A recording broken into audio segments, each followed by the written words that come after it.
Ayan, nakabili po ako ng native na pusit. Iluluto ko ng adobo na may kamatis. Ayan. Ito po ang mga sahog na ating gagamitin. Siling haba, siling labuyo, laurel, bawang, sibuyas, kamatis, at paminta. Medyo spicy po yung ating adobong pusit dahil mahilig sa maanghang ang aking mga anak.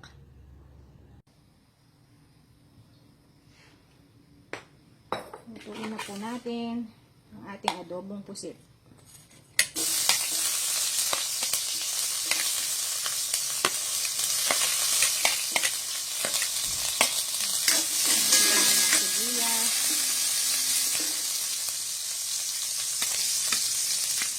Ating kamatis,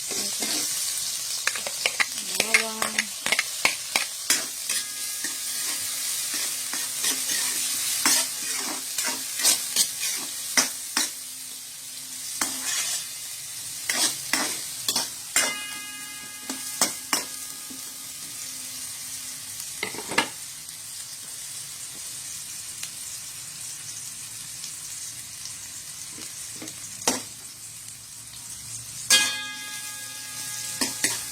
sabay na rin po natin ang laurel. Ginigisa ko po yung laurel para mas lumutang yung kanyang lasa.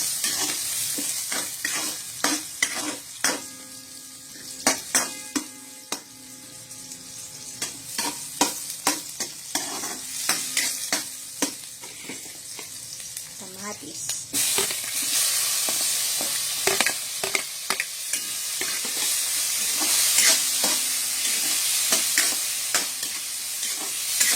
Lutuin lang po natin ng konti yung kamatis.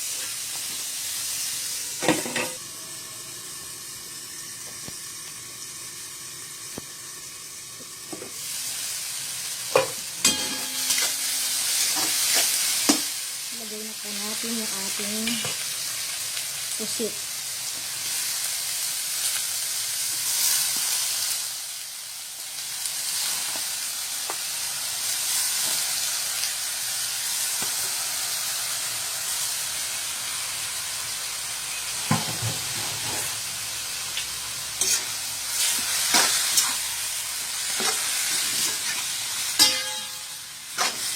Haluin lang ng konti.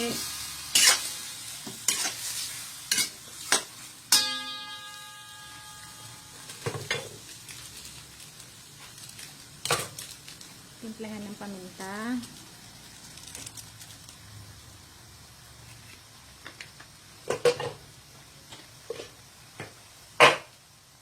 Ilagay na rin po natin yung sili.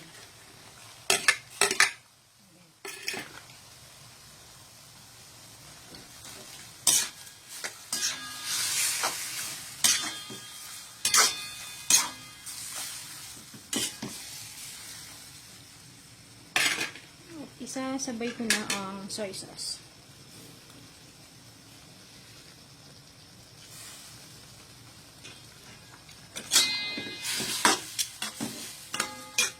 Ayan. Tatakpan ko lang po siya para maluto. Nagluluto po ako ng adobong native na pusit. Na may kamatis, laurel, sili. Ayan. Gusto po ng mga anak ko yung medyo spicy.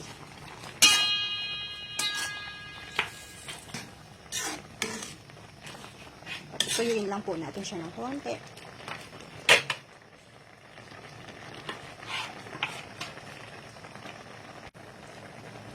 Ayan, kumukulo na po. Patutuyuin lang po natin ng konti.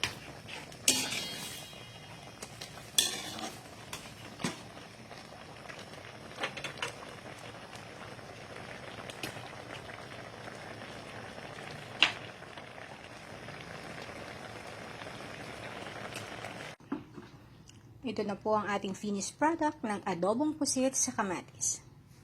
Ayan, mainit-init, bagong luto. Umuusok pa po yan. Yung mga siling labuyo, malalaki po yung hiwa niya para hindi siya manguya.